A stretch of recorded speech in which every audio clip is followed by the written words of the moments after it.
Oi, você está no Relíquias do Abismo. Aqui, nós não contamos apenas histórias. Nós exploramos decisões, pactos silenciosos e os caminhos invisíveis que moldam destinos. Antes de começar, um aviso. Por questões de segurança, nomes e alguns detalhes foram alterados. O que você vai ouvir preserva a essência dos acontecimentos, mas protege as identidades envolvidas. Vamos aos fatos. Em Mauá, Rosilene acordava antes mesmo que o céu começasse a clarear. Não precisava de despertador. O corpo havia aprendido a obedecer ao ritmo da sobrevivência. Às 4:30 da manhã, seus olhos se abriam no escuro, como se uma engrenagem interna girasse silenciosamente. Sentava na cama devagar, sentindo o frio do piso nos pés, e por alguns segundos ficava imóvel, respirando fundo antes de começar. A cozinha simples logo se enchia do cheiro de café forte. Enquanto a água esquentava, ela organizava mentalmente o dia. Qual apartamento limpar? Quanto tempo levaria? Quanto ainda faltava para pagar o cartão? O uniforme, calça grossa, camiseta desbotada e tênis já gastos, ficava dobrado com cuidado na cadeira. Não era vaidade, era disciplina. O pós-obra era o serviço mais pesado. Apartamentos recém-entregues, cheios de poeira fina de cimento que parecia ter vontade própria. O pó entrava pelas narinas, grudava na pele, se infiltrava nas cutículas, se acumulava atrás das orelhas. Havia dias em que ela sentia que respirava concreto. Pós-obra é batismo, costumava dizer. Se não tiver disciplina, você afoga. Naquela semana, o trabalho tinha algo diferente.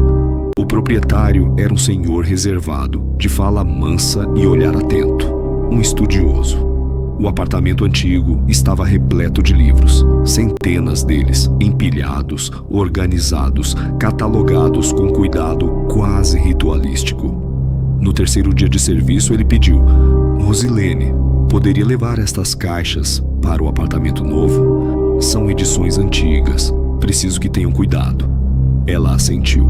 Livros não eram novidade, mas aquelas capas chamaram sua atenção. Símbolos estranhos, títulos em latim, palavras que ela raramente ouvira: alquimia, cabala, hermetismo. Ao levantar uma das caixas, sentiu o peso não apenas físico, mas simbólico. Algo ali parecia diferente.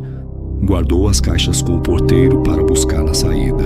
Tentou ignorar a curiosidade. Não conseguiu. No intervalo, pediu licença e abriu um dos volumes apenas para conferir se estava intacto. As páginas amareladas traziam diagramas, círculos, nomes desconhecidos. Falavam de leis invisíveis, lei do retorno, lei da vibração, correspondência entre pensamento e realidade. Os termos eram complexos, mas a sensação era simples e poderosa: participação. Você não é apenas vítima das circunstâncias, você interage com elas. A frase não estava escrita exatamente assim, mas foi assim que ela sentiu. Naquela noite, já em seu quarto pequeno, de paredes úmidas e ventilador barulhento, ficou olhando para o teto. Pensou nos boletos sobre a geladeira. Pensou na instabilidade. Pensou na frase que repetia tantas vezes: minha vida é dura. E pela primeira vez, se perguntou: e se isso fosse uma ordem? Se pensamento gera vibração, vibração gera movimento. Que movimento ela vinha alimentando? Não decidiu mudar tudo, decidiu mudar uma frase. Antes de dormir, ao invés de reclamar, agradeceu. Não por romantizar a dificuldade, mas por reconhecer que ainda estava de pé. No dia seguinte, limpou cada vidro com uma intenção silenciosa. Cada movimento do pano era acompanhado de um pensamento consciente. Eu prospero, com dignidade. Não contou a ninguém. Guardou aquilo como quem enterra uma semente em solo seco. Externamente, nada havia mudado. O ônibus continuava lotado. O uniforme continuava gasto. As mãos continuavam ásperas. Mas internamente, algo havia sido ativado. Ela ainda não sabia, mas aquele foi o primeiro portal. E portais verdadeiros não fazem barulho. Depois de dias folheando discretamente o Arbatel de Magia Veterum, 2 nomes permaneceram vibrando na mente de Rosilene como notas sustentadas: Faleg e Ful. Ela não os leu como espíritos distantes pairando sobre nuvens invisíveis. Leu como forças organizadoras, arquétipos, potências internas que talvez estivessem adormecidas nela mesma. Faleg, ação, estratégia, firmeza, coragem. Ful, água, intuição, sensibilidade, ritmo, ciclos. Se sua vida sempre for a reação, talvez estivesse na hora de se tornar ação. Mas Rosilene sabia que intenção sem gesto concreto evapora. Precisava marcar aquilo no mundo físico. Num sábado de folga, desceu para o centro de São Paulo. Caminhou pela ladeira movimentada da 25 de março, onde o comércio pulsa como organismo vivo. Ali, entre lojas apertadas e vitrines saturadas de cores, encontrou a Inca Biju. O cheiro de incenso escapava pela porta. Entrou com uma mistura de timidez e decisão. Prateleiras exibiam velas de todas as cores, cristais organizados em pequenas cestas, ervas secas embaladas em saquinhos transparentes.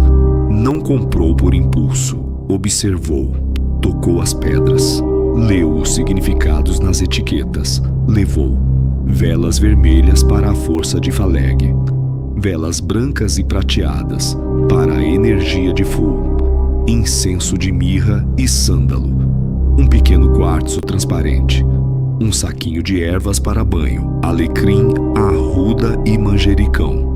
Pagou em dinheiro contado, mas saiu com algo maior que sacolas. Saiu com compromisso.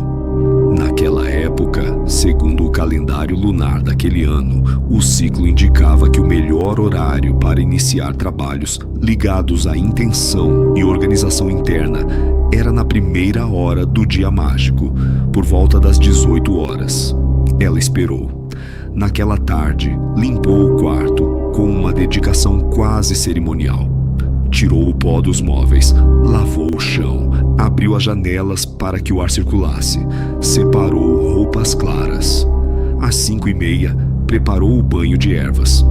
A água quente liberou o perfume verde do alecrim, o amargo da arruda, o frescor do manjericão. Derramou lentamente do pescoço para baixo, olhos fechados. Não pedia proteção contra fantasmas. Pedia limpeza de padrões antigos. Vestiu-se de branco simples. Apagou as luzes do quarto. Às 18 horas acendeu a primeira vela, vermelha. Faleg não pronunciou como invocação teatral, pronunciou como compromisso. Força para agir com estratégia. Coragem para não me sabotar. Disciplina para sustentar escolhas. Acendeu o incenso. A fumaça subiu em espiral lenta. Colocou o quartzo diante da vela e permaneceu sentado no chão por alguns minutos, respirando. Sentiu algo muito específico. Foco. Nenhuma visão mística. Nenhum arrepio dramático. Foco. No dia seguinte, no horário correspondente, repetiu o preparo. Novo banho de ervas. Novo silêncio. Desta vez, acendeu a vela branca e a prateada. Ful. Intuição para perceber oportunidades. Sensibilidade para ouvir o que não é dito. Sabedoria para respeitar meus ciclos. A chama da vela branca queimava de forma estável. A prateada parecia oscilar levemente com o ar. Ela não interpretou como sinal sobrenatural. Interpretou como símbolo. Firmeza e fluidez precisam coexistir. Durante 7 dias, repetiu o ritual alternando as cores conforme a intenção. Vermelho para a ação estratégica, branco e prateado para a intuição e equilíbrio emocional. Cada dia parecia reorganizar algo invisível. No 3º dia, percebeu que já não aceitava automaticamente qualquer proposta de trabalho. Avaliava antes. No 4º dia, recusou um serviço mal pago, algo impensável meses antes. No 5º dia, acordou com a sensação clara de que precisava começar a registrar seus ganhos e gastos. Phaleg se manifestava como disciplina prática. Full se manifestava como percepção refinada. O ritual não criou milagres instantâneos, criou alinhamento. Ao final da semana, apagou as últimas velas com gratidão silenciosa. Guardou os cristais. Lavou o copo usado como cálice simbólico. Mas algo não voltou ao estado anterior. Ela havia construído uma arquitetura interna. E quando a mente encontra estrutura, o destino começa a responder com organização. O mundo externo ainda era o mesmo, mas Rosilene já não era. As mudanças começaram de dentro para fora. Nada espetacular aconteceu de imediato. Ela ainda acordava cedo, ainda pegava ônibus lotado, ainda sentia o peso físico do trabalho. Mas algo havia sido reorganizado. Rosilene percebia pequenas rupturas nos padrões antigos. Já não reagia com desespero automático. Havia mais espaço entre o problema e a resposta. Ela acreditava que as forças dos chamados espíritos olímpicos que invocara, especialmente os descritos no Arbatel, de magia Veterum, operavam como dissolução de karmas repetitivos, Phaleg para quebrar ciclos de dificuldade estrutural, Full para abrir intuição em novos caminhos. Mas, apesar do progresso, a vida ainda era dura, e dentro dela existia uma pergunta que não cessava. E se houver mais? Algum tempo depois, já havia lido cerca de 6 livros daquelas caixas antigas.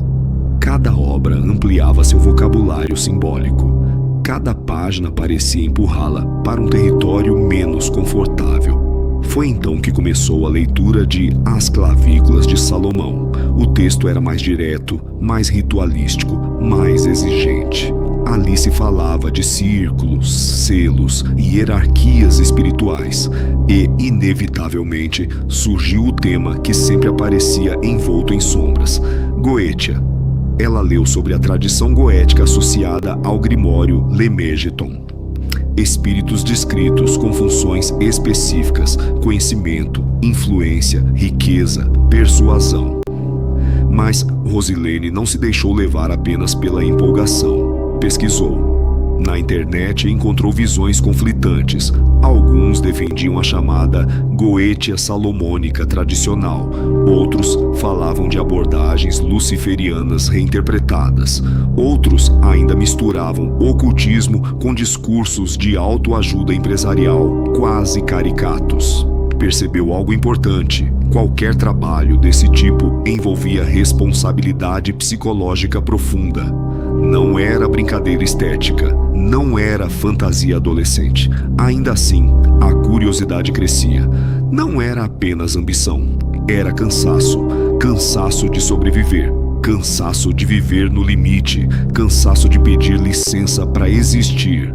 Num grupo de WhatsApp voltado a estudos esotéricos, ouviu comentários sobre encontros que aconteciam às quartas-feiras no bairro da Liberdade, na capital. Chamavam de Missa Negra. O nome soava dramático, talvez até exagerado, mas diziam que era um espaço de estudo simbólico e discussão filosófica sobre dualidade, sombra e poder pessoal. Ela hesitou, mas foi. O salão era discreto, iluminação baixa, nada cinematográfico, pessoas comuns, alguns excessivamente teatrais, outros surpreendentemente serenos. Ali, pela primeira vez, ouviu alguém falar sobre integrar a sombra ao invés de combatê-la, sobre assumir desejo ao invés de fingir pureza, sobre poder e responsabilidade caminharem juntos. Foi naquele ambiente que conheceu Daniel, não o líder, mas um estudioso antigo do grupo. Ele falava pouco, observava muito. Você não parece estar aqui por rebeldia, ele comentou numa conversa lateral. Estou aqui porque estou cansada de viver no mínimo, respondeu ela. Ele não sorriu, apenas assentiu. Algumas semanas depois, foi convidada para um grupo menor de estudos místicos. Menos teatralidade, mais leitura, mais análise simbólica. Ali estudaram com mais profundidade os 72 espíritos da Ars Goetia. Entre eles, um nome despertou sua atenção: Buni, descrito como associado à prosperidade, eloquência e movimentação de riquezas, mas também ligado à sabedoria sobre ciclos de vida e morte simbólica. Rosilene não enxergava Buni como criatura monstruosa. Enxergava como representação arquetípica do poder material, neutro, porém amplificador. Antes de qualquer decisão, passou dias refletindo. Não queria um atalho irresponsável, não queria ilusão, queria expansão consciente. Quando finalmente realizou o ritual, cuidadosamente orientada, dentro do círculo simbólico traçado com giz e intenção firme, não pediu riqueza vazia. Pediu que a prosperidade venha, se eu estiver preparada para sustentá-la. Que eu pague o preço em disciplina, não em destruição. Que nada me seja dado sem consciência. O ambiente permaneceu silencioso, mas algo dentro dela foi confrontado. Desejar poder exige maturidade. Desejar riqueza exige estrutura. Ela saiu daquela noite diferente. Não eufórica, não assustada, mais responsável. Nos dias seguintes, nada caiu do céu, mas sua postura diante do dinheiro mudou radicalmente. Começou a estudar investimentos básicos, parou de gastar por compensação emocional, criou metas concretas. Talvez o verdadeiro acordo não fosse com uma entidade externa, talvez fosse com a própria ambição. Agora assumida, nomeada, integrada, e ainda assim, no fundo do peito, sentia que algo estava se movendo. Algo maior se aproximava, e ela já não tinha medo do próprio desejo. Apesar de tudo o que estudava, apesar dos rituais e das leituras densas, Rosilene ainda vivia na realidade concreta dos boletos. A decisão de cursar psicologia na modalidade EAD não veio como impulso místico, veio como cálculo. Era mais barato, permitiria continuar trabalhando e representava um passo possível, ainda que apertado. No dia em que saiu para pagar o boleto da matrícula, o céu estava nublado. Não havia nada de extraordinário no ar. Entrou na lotérica com o papel dobrado na bolsa, pensando em prazos e juros. A fila andava devagar. Quando chegou ao caixa, pagou o valor com uma mistura de medo e orgulho. Estava oficialmente comprometida. Ao se virar para sair, algo chamou sua atenção. Um cartaz roxo da Loto Fácil estampava em letras grandes: 5 milhões de reais. O roxo parecia vibrar sob a luz fria da lotérica. Ela não era jogadora habitual, já havia feito apostas esporádicas, mas nada sistemático. Ainda assim, seus olhos foram puxados para o vidro lateral, onde ficavam pendurados os bolões disponíveis. Ali estava: bolão, 9 jogos, 7 cotas, R$11 e alguns centavos, o número 9, o número 7, o valor começando com 11. Sentiu um arrepio leve. Automaticamente levou o olhar ao relógio de pulso. 12 e 12. Ficou parada por um segundo longo demais. 12 e 12. Números espelhados. Sequência. Repetição. Em sua mente, algo ecoou. 9, 7, 11, não como superstição infantil, mas como sincronicidade. Lembrou-se dos estudos, dos ciclos, das correspondências simbólicas, do trabalho com intenção. O pensamento foi rápido e claro: se for expansão, que seja. Voltou ao caixa. Quero uma cota desse bolão. Pagou os R$11 e alguns centavos quase sem respirar. Recebeu o bilhete, dobrou com cuidado e guardou na carteira. Saiu para a rua com uma sensação estranha, não de expectativa gananciosa, mas de ponto de inflexão. 2 dias depois, já imersa na rotina novamente, abriu a carteira procurando o cartão de ônibus e o papel do bolão caiu no chão da cozinha. Pegou distraída.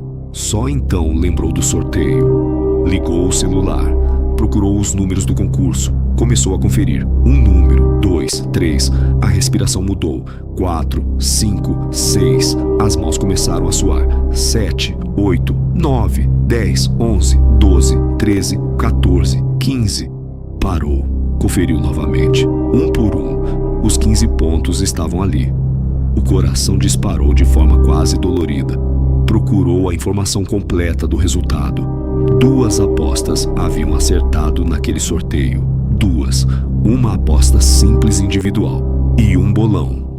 O bolão registrado na segunda-feira anterior. O bolão de 9 jogos, 7 cotas, R$11 e alguns centavos. Ela sentou no chão da cozinha. O mundo ficou silencioso. Não houve grito, não houve salto. Houve uma compressão interna, como se toda a jornada até ali tivesse se dobrado naquele instante. Começou a calcular se o prêmio total era 5 milhões dividido entre 2 apostas e a parte do bolão ainda seria dividida entre 7 cotistas. Mesmo assim, mesmo dividido, era dinheiro suficiente para mudar completamente sua estrutura de vida. As lágrimas vieram não como euforia, mas como reconhecimento. Não era apenas sorte, era convergência. Se tivesse ganhado antes, talvez tivesse desperdiçado. Se não tivesse estudado disciplina, talvez se perdesse. Se não tivesse enfrentado a própria sombra, talvez não sustentasse. Ali, sentada no chão simples da cozinha, segurando um papel fino que agora valia mais do que todos os móveis da casa, Rosilene entendeu algo profundo. O poder nunca esteve apenas fora. Os números ecoaram, mas quem respondeu foi ela. E naquele momento, a vida que sempre fora sobrevivência começava finalmente a se transformar em escolha. Durante 3 dias, Rosilene não contou a ninguém. Dormiu pouco, pensou muito. Guardou o bilhete dentro de um livro, como se estivesse devolvendo simbolicamente o resultado à origem da jornada. Só então começou a pesquisar com calma como funcionava o resgate do prêmio. Descobriu que valores mais altos deveriam ser retirados em agência bancária. Escolheu uma unidade da Caixa Econômica Federal na região da Vila Prudente. Não era perto demais de casa, nem longe demais, apenas discreta. Vestiu-se com simplicidade, mas com postura diferente. Não havia ostentação, havia decisão. Entrou na agência segurando a bolsa com firmeza. Na recepção, falou com naturalidade. Bom dia, preciso tratar de investimentos. A palavra soou madura em sua própria boca. Foi direcionada ao gerente, sentou-se. Retirou o bilhete da bolsa e colocou sobre a mesa com calma, quase cirúrgica. O gerente conferiu os números, passou pelo sistema, validou a autenticidade. Parabéns, senhora Rosilene. Está tudo correto. Assinou documentos, entre eles um chamado da Ploto, formalidade necessária para prêmios de loteria. A formalização tornava tudo real. 15 dias. Esse era o prazo para o valor cair na conta. Foram os 15 dias mais longos da vida dela. Quando finalmente acessou o saldo e viu os R$357 mil creditados, sua parte já dividida do bolão, não sentiu vertigem. Sentiu responsabilidade. Não comprou carro, não trocou de celular, não contou para vizinhos. Primeiro, quitou dívidas. Depois, abriu uma aplicação conservadora com parte do valor. Pediu orientação formal, fez perguntas, anotou respostas. O dinheiro não era prêmio, era ferramenta. Comprou um notebook novo, simples, mas eficiente. Pela primeira vez, tinha um equipamento próprio para estudar. Iniciou oficialmente o curso de Psicologia IAD. Estudar depois de um dia inteiro de trabalho era exaustivo. Mas agora havia algo diferente. Propósito. Ao mesmo tempo, decidiu expandir.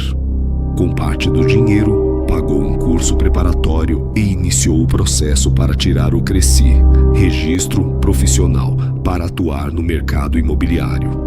havia percebido algo durante seus estudos e experiências. Imóveis não são apenas metros quadrados, são sonhos, medos, projeções, conflitos familiares. Quando começou a trabalhar no ramo imobiliário, levou consigo tudo o que estava aprendendo na psicologia. Não vendia apenas apartamentos, escutava inseguranças, identificava necessidades emocionais, percebia hesitações escondidas. Sabia quando um casal discordava silenciosamente. Sabia quando alguém comprava por status. Sabia quando o medo estava travando a decisão. Enquanto outros corretores falavam apenas de metragem e financiamento, ela perguntava: o que essa mudança representa para você? As vendas começaram a crescer. As locações também. Sua abordagem era diferente, técnica e humana. Phaleg se manifestava como estratégia de negociação. Full surgia na leitura intuitiva das pessoas. Quando terminou a faculdade, alguns anos depois, percebeu algo impressionante. O valor acumulado em comissões, investimentos e reinvestimentos já era 5 vezes maior do que o prêmio inicial. Não foi explosão, foi multiplicação consciente. O dinheiro da loteria havia sido a alavanca, mas a prosperidade foi construída com disciplina. Na formatura, segurando o diploma de psicologia nas mãos, lembrou-se da poeira do pós-obra, das velas vermelhas, do relógio marcando 12 e 12. Nada daquilo foi milagre isolado. Foi alinhamento. Rosilene entendeu que riqueza verdadeira não é o dinheiro que entra. É a pessoa que você se torna capaz de sustentar quando ele chega. E ela estava pronta. A consolidação não aconteceu de forma abrupta, foi orgânica. Depois de formada em psicologia, Rosilene não abandonou o mercado imobiliário. Pelo contrário, integrou as duas áreas com inteligência rara. Criou uma abordagem própria, quase autoral, atendimentos psicológicos voltados para transições de vida, mudanças de casa, separações, recomeços profissionais. Percebeu algo que poucos enxergavam: imóveis marcam fases emocionais. Mudança de endereço é mudança de identidade. Começou a oferecer consultorias estratégicas para famílias que estavam comprando o primeiro imóvel. Orientava sobre expectativas, conflitos, projeções financeiras e emocionais. O que antes era apenas corretagem tornou-se assessoria completa. O nome dela passou a circular, não como a moça que ganhou na loteria, mas como a profissional que entendia pessoas. Com o dinheiro acumulado das comissões, já 5 vezes superior ao prêmio inicial, passou a investir de forma estruturada. Comprou 2 apartamentos na planta, depois um pequeno conjunto comercial, estudou fundos imobiliários, diversificou. O que antes era sobrevivência virou planejamento de longo prazo. Mas, paralelamente ao crescimento externo, algo mais sutil começou a acontecer. O pacto simbólico com Boone, aquele ritual feito anos antes, não trouxe fenômenos sobrenaturais assustadores. Trouxe algo mais complexo: confronto interno. Durante os primeiros anos de prosperidade acelerada, Rosilene percebeu um risco silencioso: ambição excessiva, uma inquietação constante, uma dificuldade de descansar, uma sensação de que sempre precisava expandir mais. Foi na terapia, porque sim, ela fazia terapia, que percebeu. Não era uma entidade cobrando preço, era a sombra dela pedindo integração. Boone, para ela, tornou-se símbolo de poder material. E poder material exige equilíbrio emocional. Caso contrário, transforma-se em compulsão. Durante um período intenso de trabalho, começou a ter sonhos vívidos com fogo e moedas derretendo. Não interpretou literalmente, entendeu como metáfora: riqueza sem consciência queima. Foi então que decidiu fazer algo diferente. Refez sozinha um ritual, não de invocação, mas de encerramento e integração. Sem círculos dramáticos, sem selos complexos. Acendeu uma vela branca. Disse em voz firme: que toda a prosperidade em minha vida seja fruto de trabalho consciente. Que nenhuma força externa substitua minha responsabilidade. Que o poder que eu acesso seja equilibrado por sabedoria. Sentiu paz. Não porque algo externo respondeu, mas porque ela assumiu completamente o próprio caminho. A partir dali, sua relação com o dinheiro mudou novamente. Passou a investir também em impacto social. Criou um pequeno programa de orientação gratuita para mulheres em situação de vulnerabilidade que queriam reorganizar a vida financeira e emocional. A prosperidade deixou de ser apenas expansão, virou contribuição. Anos depois, já com estabilidade sólida, imóveis, gerando renda passiva e consultório estruturado, Rosilene caminhava por seu apartamento, agora amplo, claro, silencioso, e lembrava da poeira do pós-obra. Lembrava das velas compradas na 25, do relógio marcando 12 e 12, do bilhete esquecido na carteira, da assinatura na agência da Caixa Econômica Federal. Nada foi acaso isolado, nada foi milagre gratuito. Foi preparação encontrando oportunidade, foi desejo encontrando disciplina, foi sombra encontrando consciência. O pacto mais importante não foi com Bunny, nem com Faleg, nem com Full, foi com ela mesma, e esse pacto ela manteve. Na última cena dessa jornada, Rosilene não está cercada de luxo extravagante.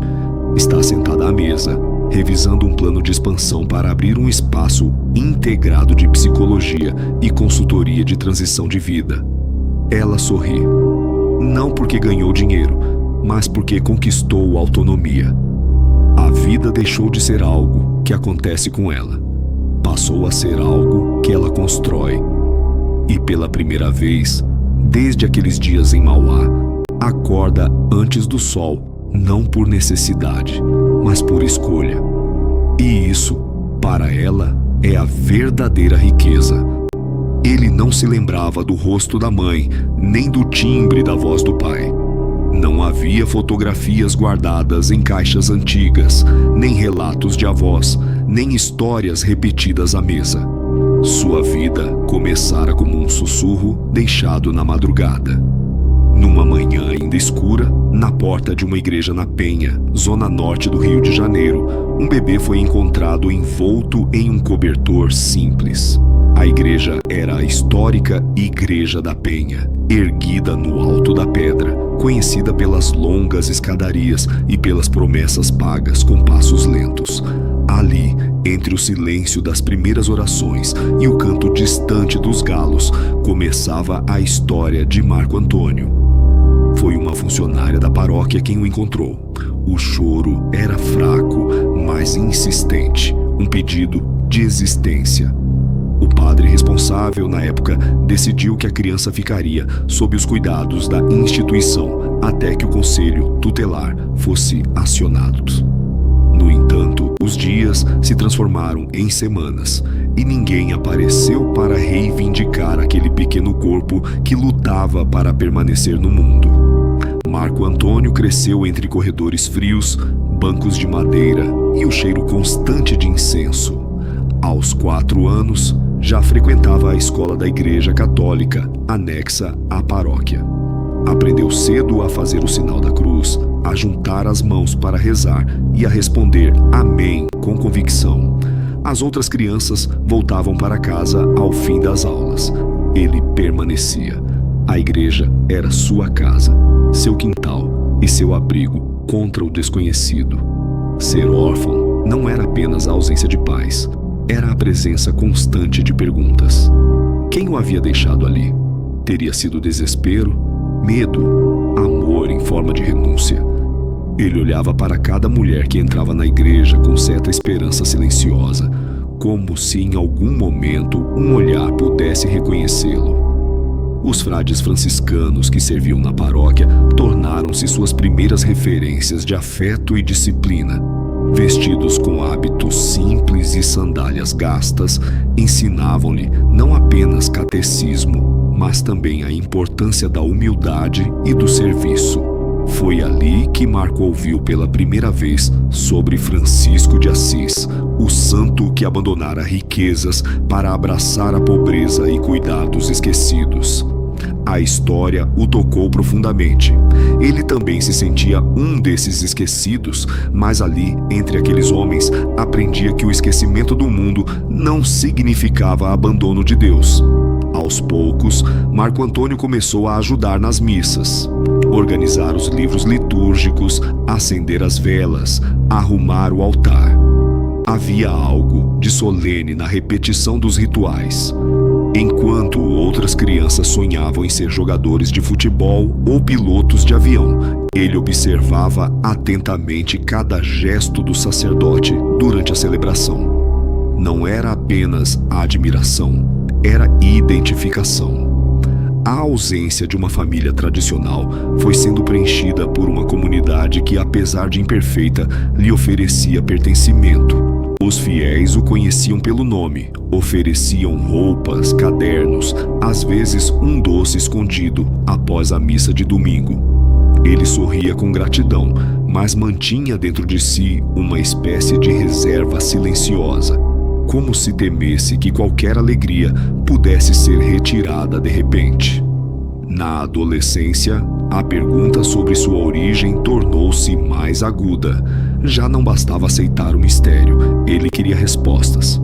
Contudo, nos registros da paróquia não havia pistas além da data em que fora encontrado.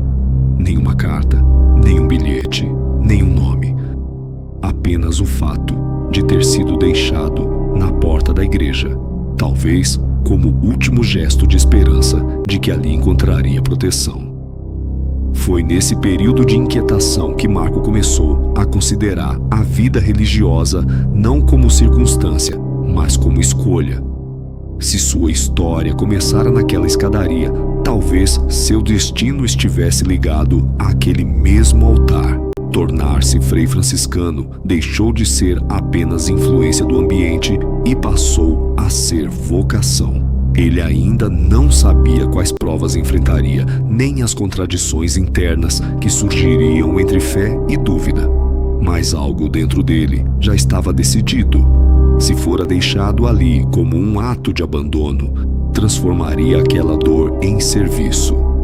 Se não conhecer o amor de pai e mãe, dedicaria sua vida a oferecer acolhimento a outros que, como ele, começaram a vida na solidão.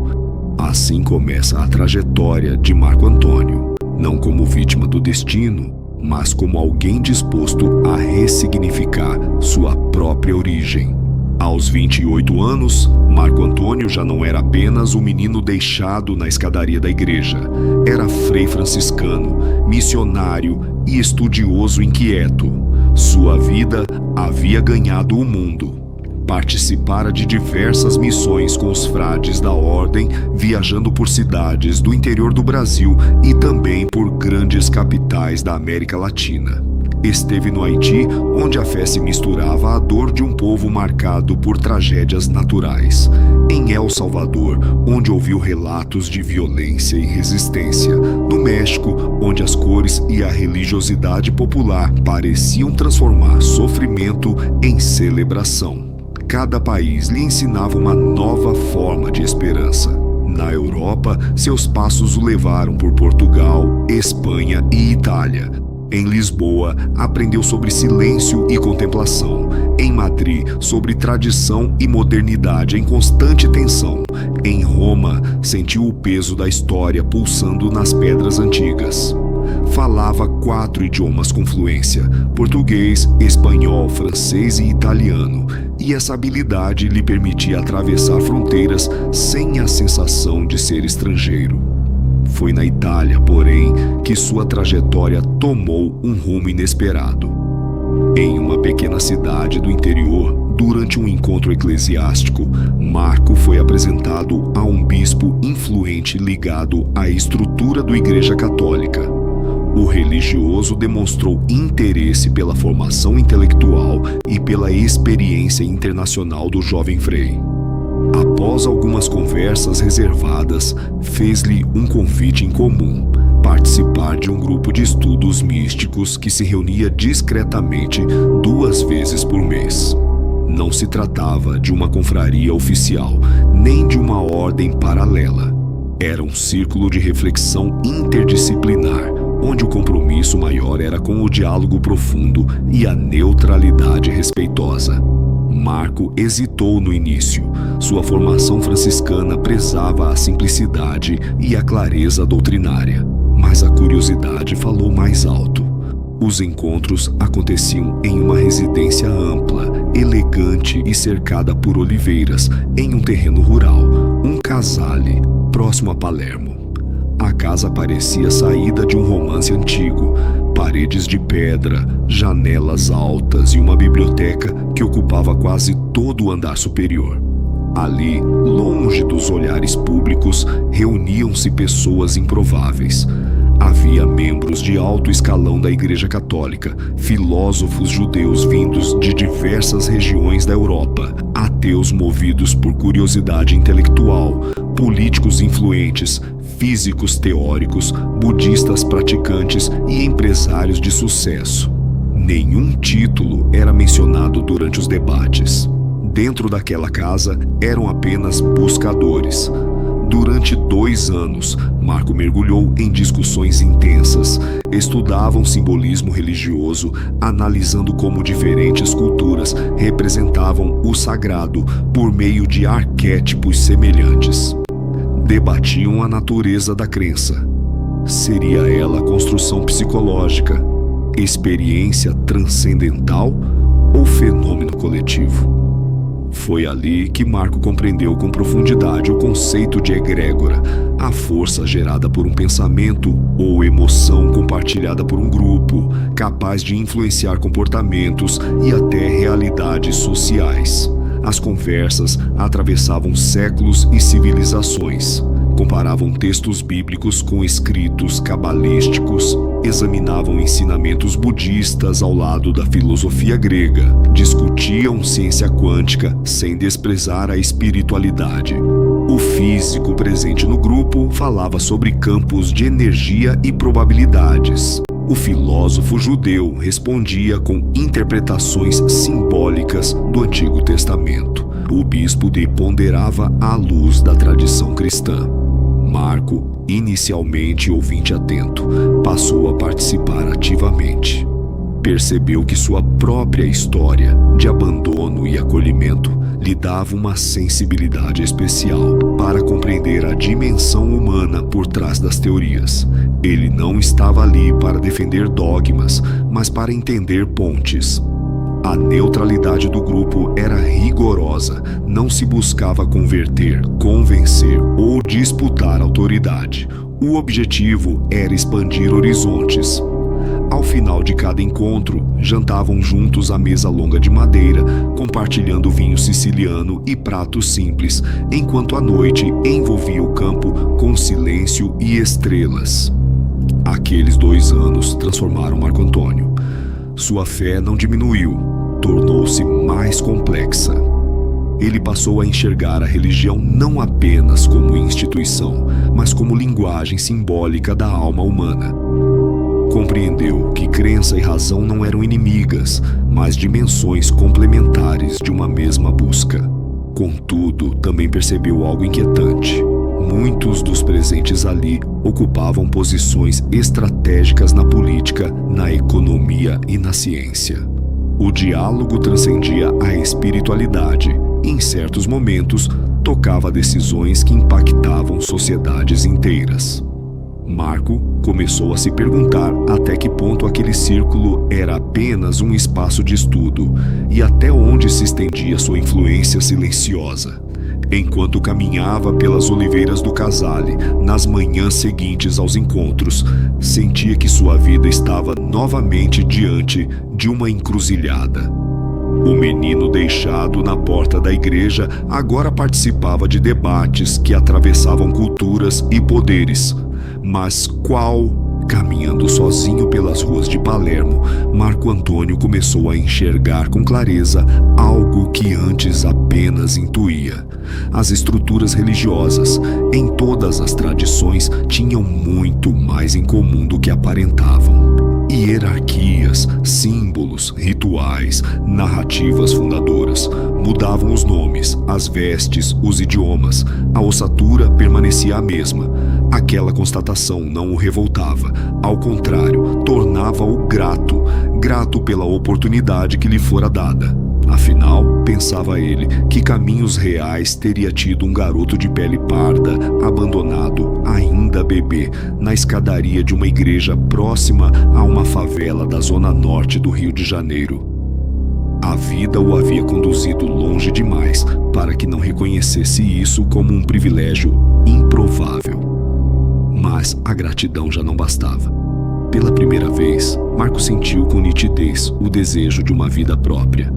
Não apenas espiritual, não apenas intelectual. Queria algo simples e profundamente humano. Um quarto só seu, um banheiro onde pudesse fechar a porta. O silêncio escolhido, não imposto. Queria autonomia financeira e, admitia em silêncio, sentia falta de uma companheira, de um vínculo que não estivesse mediado por votos, hábitos ou regras institucionais. Foi durante um intervalo dos encontros do grupo, enquanto tomavam chá em silêncio respeitoso, que a vida lhe apresentou a fresta por onde passaria a mudança. Um dos membros budistas, Choi, um tailandês de fala mansa e olhar atento, comentou quase casualmente que era investidor anjo de um pequeno hotel localizado na Alemanha. Precisava de alguém de extrema confiança para administrar o dia a dia do lugar. Não prometeu fortuna. Pelo contrário, foi direto. O salário era modesto, mas o pacote incluía um flat dentro do hotel, roupas lavadas, internet, água quente para o banho e uma pequena cozinha equipada com geladeira e fogão. Para Marco, aquilo soou como liberdade. Após noites de reflexão silenciosa, tomou a decisão mais difícil de sua vida adulta. Rompeu com a Igreja Católica. Não houve escândalo, nem acusações. Apenas despedidas contidas e olhares que misturavam compreensão e luto. Depois de tantas décadas, ele deixava a estrutura que o criara. Algumas semanas depois, com uma mala simples e documentos organizados, pegou um trem rumo ao norte da Europa. Chegar à Alemanha foi como reaprender a existir. A primeira barreira foi a língua. O alemão soava duro, quase hostil, muito diferente das cadências latinas às quais estava acostumado. Ainda assim, aplicou a mesma disciplina que aprendera nos mosteiros. Estudava todos os dias. Em 6 meses, já conseguia se comunicar com segurança, lidar com notas fiscais, recibos, planilhas e fornecedores. O hotel começou a funcionar com eficiência silenciosa, do jeito que ele gostava. Certo dia, encontrou-se com Choi para comer algo em um restaurante discreto.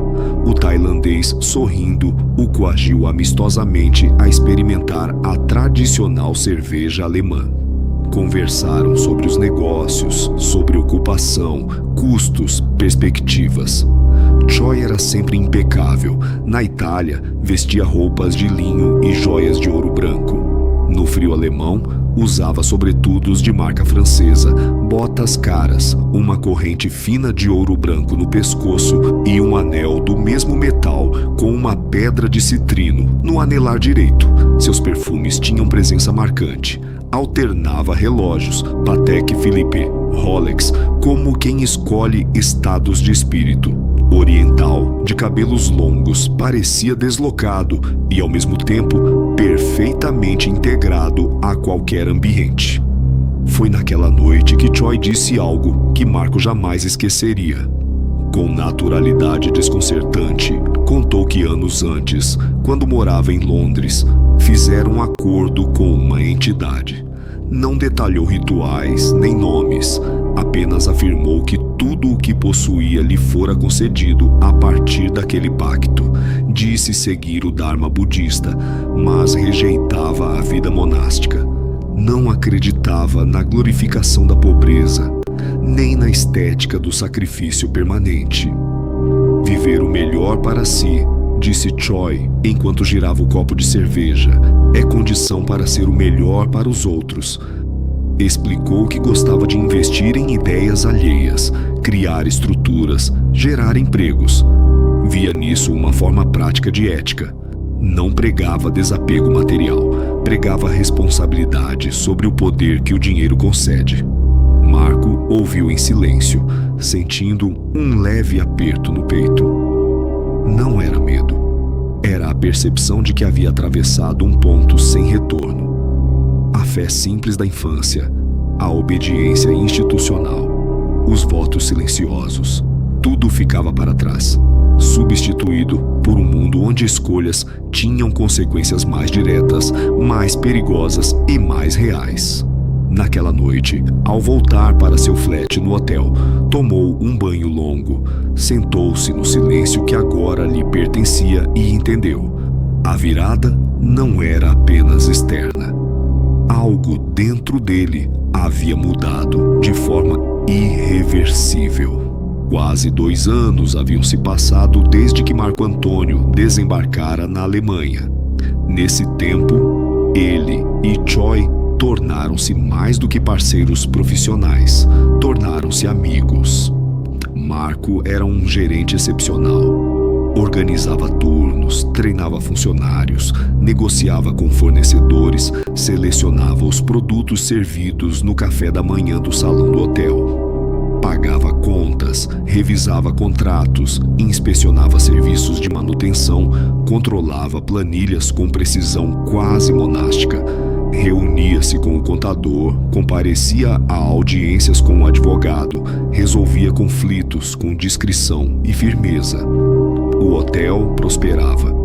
Quando tirou suas primeiras férias de uma semana, Choi o convidou para viajar à Romênia. Disse que seria apenas descanso, boa comida, arquitetura antiga, paisagens montanhosas. Marco aceitou. Em Brasov, caminharam por ruas de pedra, visitaram igrejas históricas e experimentaram pratos locais em restaurantes tradicionais. Tudo parecia turístico, quase leve. Mas, numa das noites, logo no início do entardecer, o telefone de Marco tocou. Era Choi. Preciso da sua ajuda. Encontre-me no saguão do hotel. O tom era calmo, porém diferente. Minutos depois, estavam em um carro alugado, seguindo para o interior da região montanhosa, próxima à cidade. A estrada tornava-se cada vez mais estreita, cercada por florestas densas. O céu escurecia rápido demais. Foi ali que Marco conheceu o outro círculo de Choi. O grupo era orquestrado por uma mulher romena, conhecida como bruxa, embora vivesse há anos na Londres. Encontravam-se na Romênia porque, segundo Choi, as leis locais eram mais permissivas quanto a certas práticas que em boa parte da Europa seriam proibidas ou severamente investigadas. O local do encontro era um castelo isolado, antigo, restaurado com luxo silencioso. Marco não sabia o nome da propriedade, mas reconheceu de imediato a atmosfera. Aquilo não era folclore turístico, era algo fechado, hereditário, estruturado. Famílias inteiras pertenciam ao grupo havia gerações. Casamentos eram arranjados entre membros, consolidando alianças econômicas e políticas. Reuniam-se uma vez a cada estação do ano. Cada encontro culminava em uma grande celebração ritualística. Ao se aproximarem da entrada principal, Marco notou as gárgulas projetadas nas torres e as estátuas que ladeavam o portão. Manobristas de terno impecável usavam máscaras de coelho que cobriam a parte superior do rosto, deixando boca e nariz aparentes. Luvas brancas contrastavam com o negro da noite. Moviam-se em silêncio coreografado. Ao redor do castelo, seguranças posicionavam-se como unidades paramilitares. Vestiam fardas escuras, balaclavas cobrindo o rosto e portavam fuzis que, com naturalidade desconcertante, não era encenação. Dentro, o grande salão estava iluminado por candelabros imensos.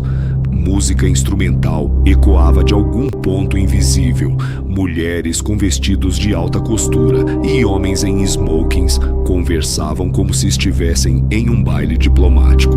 Mas o centro do salão concentrava o olhar. Sobre uma mesa branca monumental havia uma escultura de mármore negro, a cabeça de um bode, polida, detalhada, imponente.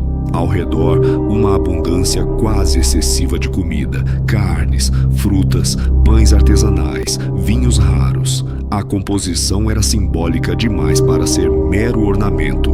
Marco sentiu o estômago contrair. Choi aproximou-se dele com serenidade. Observe, não julgue ainda. Aos poucos, os convidados formaram um círculo amplo.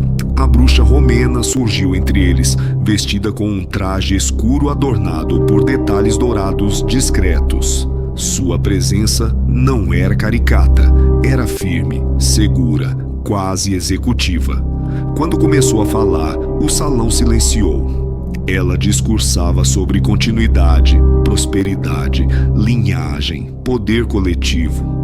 Falava de egrégoras familiares fortalecidas ao longo de séculos, de pactos não necessariamente literais, mas energéticos, compromissos assumidos entre gerações para manter influência e abundância. Marco lembrava-se dos debates na Itália sobre simbolismo e crença.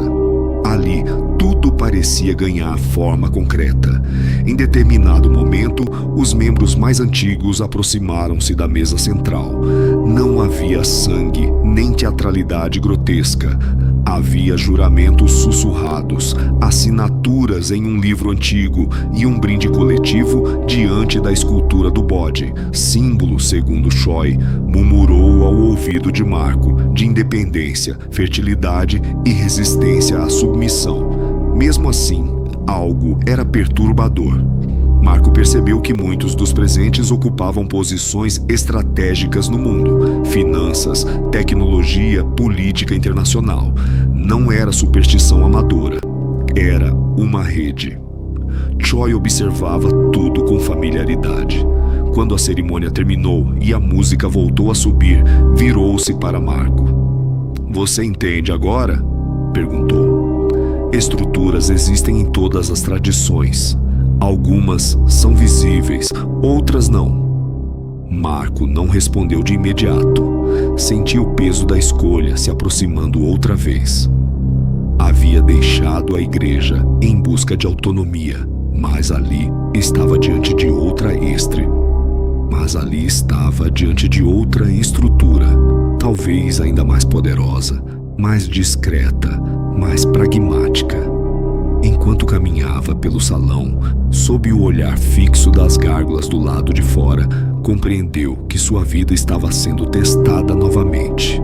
E dessa vez, a decisão não envolveria apenas fé, envolveria poder. Durante o auge da celebração, a bruxa aproximou-se de Marco com um sorriso que não era exatamente caloroso, era estratégico. "Venha", disse ela, olhando também para Choi. Os dois foram conduzidos por um corredor lateral até uma sala menor do castelo. O ambiente era sofisticado, iluminado por luminárias de cristal, com estantes antigas repletas de livros encadernados em couro. Ali estavam outras figuras, homens e mulheres que se apresentavam como bruxas e magos, embora suas roupas lembrassem mais um conselho administrativo de multinacional do que um coven folclórico. Tecidos finos, joias discretas, postura treinada. A conversa começou sem rodeios. Explicaram a Marco que o grupo era apenas uma das cúpulas existentes. Havia outras espalhadas pelo mundo, disputando influência geopolítica, econômica e cultural. Não se tratava de guerra convencional, mas de posicionamento estratégico, investimentos, controle narrativo, formação de lideranças, direcionamento de mercados. A América do Sul, disseram, era um ponto de crescente interesse para o leste europeu, especialmente o sul do Brasil, o Uruguai, o norte da Argentina e o Paraguai. Territórios com estabilidade relativa, abundância de recursos naturais, corredores logísticos e elites locais acessíveis. Atenção nessa área há anos, explicou um dos magos de sotaque britânico contido. Outros grupos já operam ali. Precisamos de presença estruturada. Marco escutava em silêncio, sentindo a mesma encruzilhada interna que experimentara na Itália e na Alemanha. A bruxa então foi direta. Queremos que você faça o juramento com a cúpula. Não era uma iniciação teatral, era um compromisso formal de lealdade, confidencialidade e atuação estratégica. Choi seria seu padrinho, responsável por orientá-lo dentro da rede. Marco pensou longamente. Lembrou-se do menino na escadaria da igreja na Penha. Lembrou-se do frei que acreditava servir apenas a fé. Lembrou-se do gerente disciplinado que construíra autonomia na Alemanha. Ali estava outra estrutura, invisível ao público, mas extremamente concreta. Ele aceitou. Chamaram então um dos participantes do grupo para a sala. Era um empresário brasileiro de grande projeção no setor de mídia, discreto, elegante, voz firme.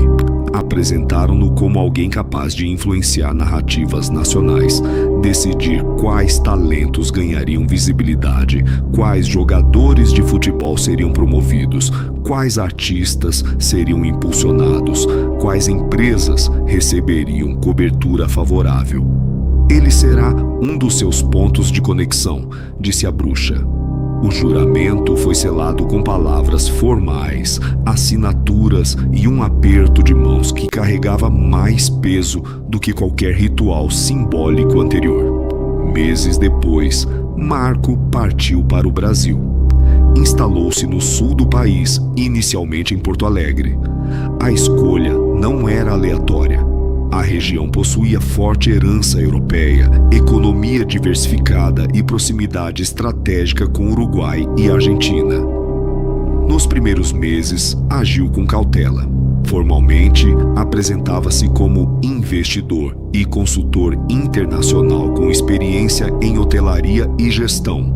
Utilizou recursos canalizados pela rede para adquirir participação em empreendimentos locais, pequenas redes de hospedagem, empresas de logística, startups de tecnologia agrícola. Marco aplicava disciplina quase religiosa à expansão. Estudava o mercado regional, frequentava eventos empresariais, aproximava-se de associações comerciais. Seu domínio de idiomas e sua vivência internacional impressionavam. Com o apoio indireto do empresário da mídia, começou a ganhar visibilidade. Entrevistas pontuais, artigos assinados sobre inovação e desenvolvimento regional. Aos poucos, seu nome tornou-se associado à ideia de modernização estratégica. Não era ostentação, era construção de reputação. Expandiu operações para o interior do estado, investindo em cadeias produtivas ligadas ao agronegócio e à tecnologia de exportação. Estabeleceu pontes discretas com empresários do norte argentino e do Paraguai, sempre sob orientação de Choi, que monitorava à distância. Em menos de 5 anos, Marco Antônio deixara de ser apenas um ex-frei com trajetória internacional. Tornara-se articulador silencioso, participava de jantares reservados com políticos regionais, financiava projetos culturais estratégicos, apoiava campanhas de empreendedorismo jovem. Externamente, era visto como exemplo de mobilidade social improvável, o órfão que venceu pelo estudo e pela disciplina. Internamente, sabia que operava dentro de algo muito maior. Às vezes, à noite, em seu apartamento moderno com vista para o Guaíba, perguntava-se se havia escolhido o poder ou se apenas substituíra uma hierarquia por outra. Mas quando o telefone tocava com ligações internacionais criptografadas, lembrava-se do juramento no castelo e entendia que sua história estava longe de terminar. O tempo passou, sem que Marco Antônio percebesse exatamente quando deixou de ser peça e passou a ser engrenagem. No início, acreditava estar conduzindo sua própria trajetória com lucidez estratégica, escolhas calculadas, movimentos racionais. Mas, aos poucos, uma pergunta começou a se infiltrar em seus pensamentos. Até que ponto sua vida havia sido planejada desde antes de ele ter consciência dela? A dúvida surgiu de forma sutil. Em uma reunião internacional, ao analisar a lista de novos investidores anjo vinculados à rede, notou um padrão incômodo, investigou discretamente, cruzou dados, pediu relatórios sob o pretexto de auditoria estratégica. Todos, sem exceção, ocupantes das posições-chave haviam sido órfãos. Alguns vieram de orfanatos na Europa Oriental. Outros foram criados em templos religiosos na França, na Alemanha, na Itália. Havia um ex-interno de uma instituição na Polônia.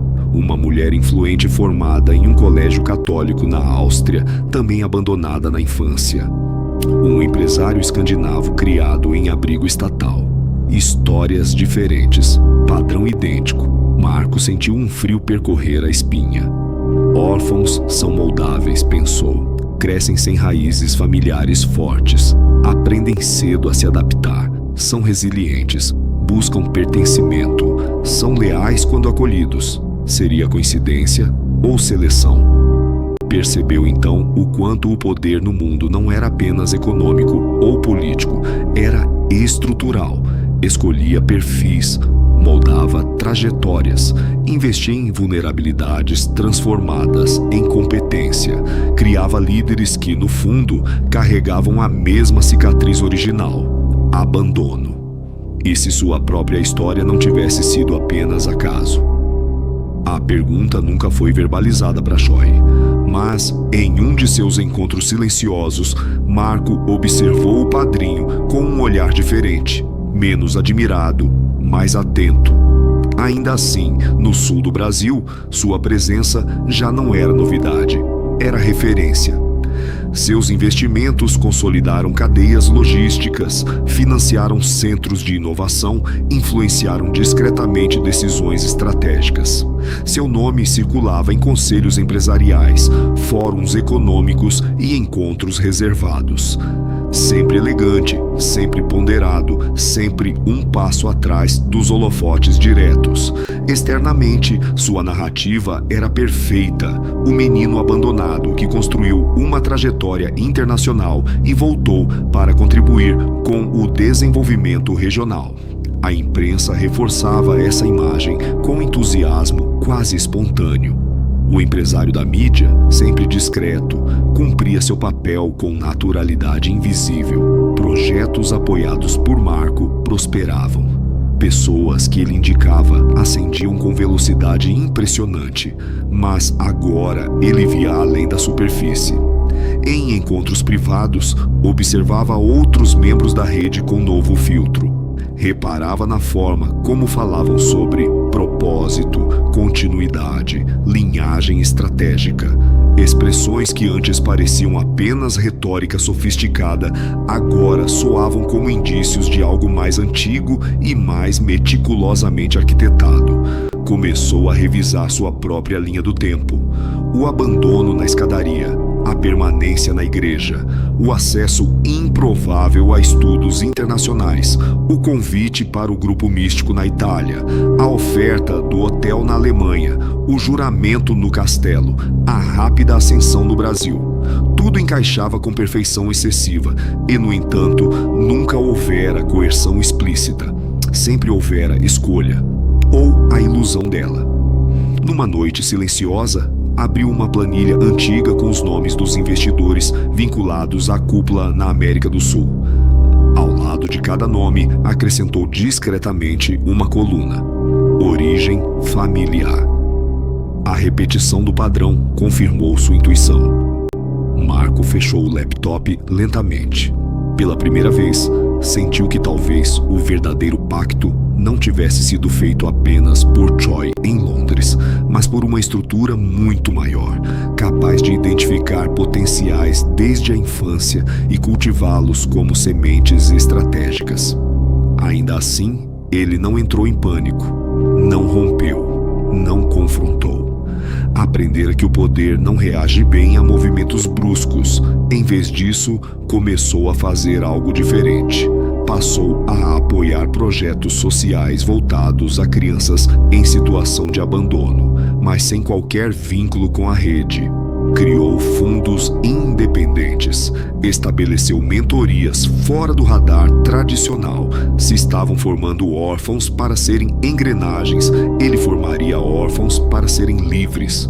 Era um gesto silencioso, pequeno diante da magnitude da estrutura, mas genuíno. Talvez aquela fosse sua primeira decisão totalmente autônoma. Ou talvez a engrenagem estivesse apenas girando dentro de outra engrenagem ainda maior. Se você ouviu essa história até o final, é porque entende que existe algo além da superfície. Então, fortaleça o canal. Deixe o seu like. Ative o sino para não perder os próximos relatos. E inscreva-se. E se quiser ir ainda mais fundo, faça parte do nosso clube de membros. Lá, você acessa conteúdos exclusivos, histórias mais densas e análises que não ficam públicas. O abismo não chama duas vezes. Nos vemos na próxima história, aqui no Relíquias do Abismo.